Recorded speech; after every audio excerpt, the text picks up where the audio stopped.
Om Swastiastu. Baik, selamat siang dokter dan teman-teman semuanya. Pada kesempatan kali ini, kami dari SGDA 9 akan mempresentasikan hasil dari studi proyek kami pada Blok Studium Generalian Humaniora yang berjudul Implementasi e-learning pada Pendidikan Kedokteran. Next. Baik, inilah anggota keseluruhan dari SGDA 9 kami. Next. Baik, di sini saya akan menjelaskan terkait apa yang melatar belakangi kajian dari student project kami. Sebelumnya, perkenalkan nama saya Putu Mirah Waisbiga Putri dengan NIM akhir 215.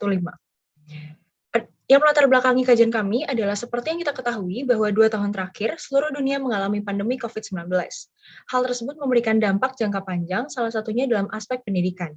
Metode pembelajaran yang dulunya tatap muka, kini beralih dengan metode online, yaitu e-learning. Penerapan e-learning ini dilakukan di berbagai bidang ilmu, salah satunya dalam program studi sarjana kedokteran di Universitas Udayana.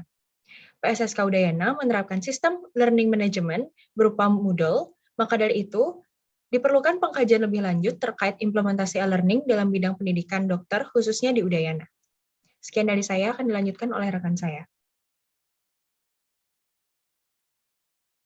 Baik, perkenalkan nama saya Lutfi Sandaswari.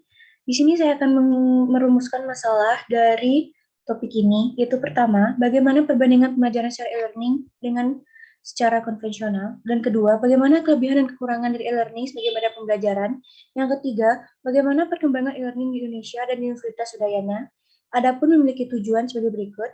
Pertama, untuk mengetahui perbandingan pembelajaran secara e-learning dengan pembelajaran konvensional. Kedua, untuk mengetahui kelebihan dan kekurangan dari pembelajaran secara e-learning. Ketiga, untuk mengetahui bagaimana perkembangan e-learning di Indonesia dan Universitas Udayana yang memiliki manfaat, yaitu pertama, bagi sivitas akademika, kajian ini diharapkan dapat memberikan manfaat terkait urgensi untuk beradaptasi dengan perkembangan teknologi di bidang pendidikan, khususnya di Fakultas Kedokteran. Dan yang kedua, bagaimana pemerintah di sini mengkaji kajian ini dapat menjadikan referensi belajar di Indonesia. Terima kasih. Baik, sebelumnya perkenalkan, nama saya Putu Surya Paramita Devi dengan 3 NIM akhir 214. E-learning atau electronic learning sendiri dapat didefinisikan sebagai bentuk dari pemanfaatan teknologi yang berperan penting dalam meningkatkan pengetahuan dan kinerja yang berbasis elektronik. Istilah e-learning pertama kali muncul pada pertengahan 1990-an saat momen internet mulai naik. Hal ini ditandai dengan penerapan e-learning berbasis komputer seperti pembelajaran berbasis web. Adapun faktor-faktor dari implementasi e-learning seperti UU nomor 12 tahun 2012, pasal 31 Permendikbud 109 tahun 2013, dan pandemi COVID-19. Untuk pembagian tipe-tipe e-learning sendiri dapat dibedakan berdasarkan proporsi online, yaitu tatap muka tradisional, web and chat, blended atau e-learning, dan fully online. Di Universitas Udayana sendiri, media pelaksanaan e-learning dilakukan dengan media OASE dan Moodle. Sekian dari saya dan dilanjutkan oleh rekan saya. Baik, perkenalkan nama saya Idewa Ayurania Pratnya Paramita dengan NIM 211. Saya akan menjelaskan mengenai perbandingan pembelajaran e-learning dengan pembelajaran konvensional. Tabel ini menunjukkan bahwa pada e-learning didapatkan fleksibilitas waktu kuliah serta kemudahan dalam pengumpulan tugas. Sedangkan pada pembelajaran tatap muka ditemukan kemudahan dalam memahami materi serta kemudahan dalam berinteraksi dengan pengajar. Pembelajaran konvensional umumnya akan memerlukan manajemen waktu dan tempat yang lebih karena diperlukan usaha untuk menentukan waktu dan tempat yang sesuai antara mahasiswa dengan dosen terkait. E-learning mampu mengumpulkan tugas-tugas mahasiswa secara lebih efisien tanpa terkendala waktu dan tempat, serta dapat mencegah hal-hal yang tidak diinginkan. Selain itu, sebagai mahasiswa kedokteran, pembelajaran konvensional turut memberi kemudahan bagi para mahasiswa dalam memahami materi yang dibutuhkan secara menyeluruh. Hal ini turut didorong dengan adanya kesempatan bagi para mahasiswa untuk melakukan praktek dan diskusi secara langsung dengan dosen maupun teman-teman. Sekian dari saya, bisa dilanjutkan. Baik, saya Alia Eka Agwina dengan NIM akhir 216. Adapun kelebihan learning, mengembangkan interaksi dalam kegiatan pembelajaran, memudahkan interaksi antar sesama dari kapan dan di mana saja, mencakup jangkauan yang luas dan fleksibel dikarenakan ruang dan tempat bukan lagi menjadi hambatan peserta didik. Memudahkan peserta didik dalam menyimpan dan menyempurnakan pengetahuan dan materi. Forum diskusi dapat memberikan kesempatan untuk para peserta mengenal satu sama yang lain. lebih efektif dalam menghemat biaya. Sekian akan dilanjutkan oleh rekan saya. Baik, perkenalkan saya Raisa Fatini. Selain kelebihan dari e-learning yang sudah dijelaskan oleh teman saya tadi, terdapat pula kekurangan dalam e-learning itu sendiri. Berdasarkan penelitian dalam artikel ilmiah dengan judul sesuai pada layar, kekurangan e-learning antara lain. Yang pertama, e-learning kurang cocok dengan pengajaran keterampilan klinis seperti yang ada di kedokteran dan farmasi. Selanjutnya, ujian dan pembelajaran dalam e-learning sangat dipengaruhi oleh kualitas internet. Kemudian terdapat pula mahasiswa yang kurang cocok terhadap pembelajaran ini. Selain itu, keterampilan komputer dan pelatihan yang belum memadai menjadi alasan lainnya. Pembelajaran secara e-learning juga dapat mengurangi interaksi yang berakibat pada menurunnya motivasi belajar mahasiswa. Yang terakhir, dan yang paling krusial adalah besarnya peluang untuk menyontek dan melakukan plagiarisme. Sekian dari saya, dapat dilanjutkan oleh teman saya.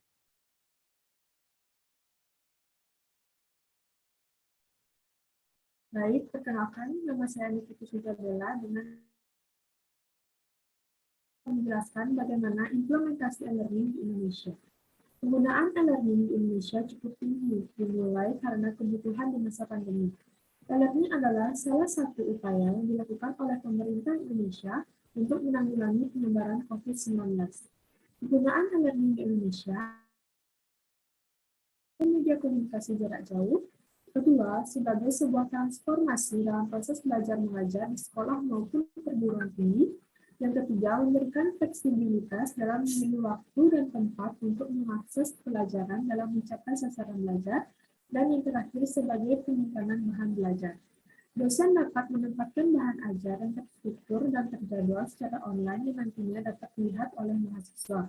Lalu, pemberian tugas kepada mahasiswa dapat melalui Google Classroom, serta pengumpulan dapat melalui email, sehingga penyimpanan yang terdapat dalam pembelajaran dapat diatasi dengan mudah. Perkembangan metode belajar yang signifikan mendukung pembelajaran secara konvensional. Oleh karena itu, e-learning dapat memberikan manfaat dalam bidang pendidikan di Indonesia, terutama di masa pandemi. Sekian dilanjutkan oleh rekan saya. Baik, saya Putu Eswari Anggarakita Dharma dengan NIM akhir 219. Di sini saya akan menjelaskan tentang e-learning di Universitas Udayana.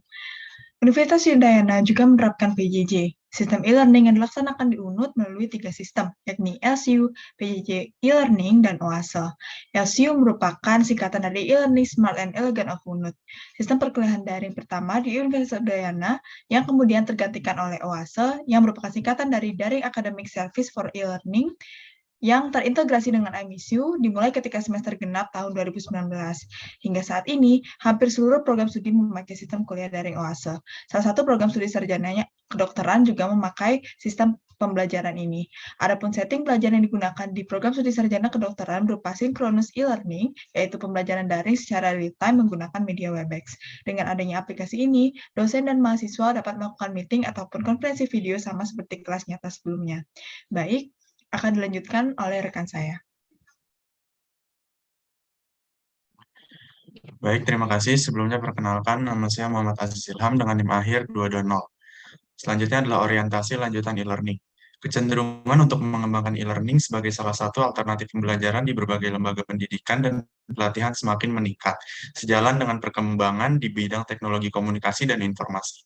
Infrastruktur di bidang telekomunikasi yang menunjang penyelenggaraan e-learning tidak lagi hanya menjadi monopoli di kota-kota besar, tetapi secara bertahap sudah mulai dapat dinikmati oleh mereka yang berada di kota-kota di tingkat kabupaten. Artinya, masyarakat yang berada di kabupaten telah dapat menggunakan fasilitas.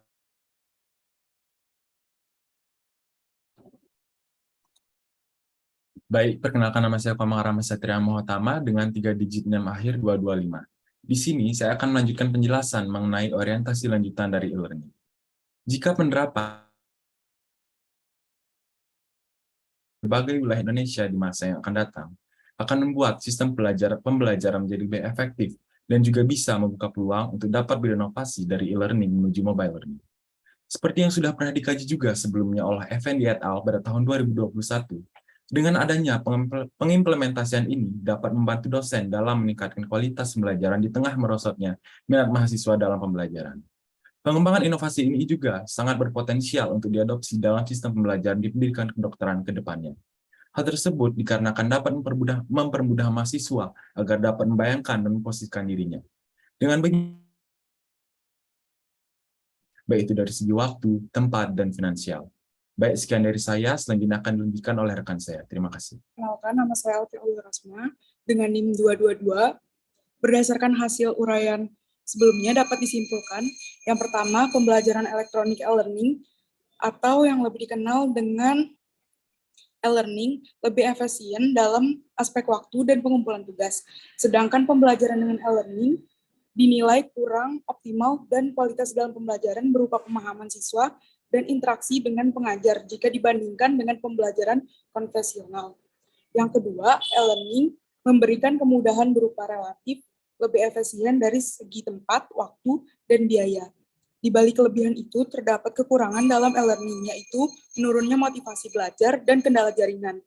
Dan yang terakhir, penggunaan e-learning sebagai media informasi telah berkembang sangat pesat yang dimulai karena kebutuhan di masa pandemi. Kemajuan ilmu pengetahuan dan teknologi khususnya di Indonesia telah banyak membawa dampak positif bagi pendidik formal, informal, dan non-formal. Implementasi e-learning juga dikembangkan di Universitas Udayana, salah satunya adalah OASE. Selanjutnya akan dilanjutkan oleh rekan saya. Terima kasih.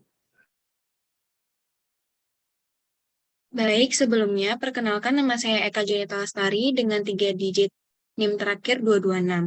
Saran yang bisa saya sampaikan adalah, hendaknya bagi pengelola dan orang-orang yang terjun dalam dunia pendidikan, memanfaatkan teknologi informasi, komunikasi dalam bentuk pembelajaran elektronik atau e-learning sebagai salah satu cara yang efektif dalam menanggulangi kelemahan persoalan pembelajaran yang masih bersifat konvensional.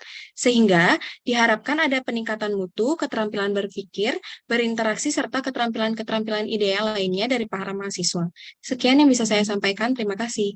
Baik, itulah dia hasil presentasi dari student project kami yang berjudul Implementasi E-Learning pada Pendidikan Kedokteran.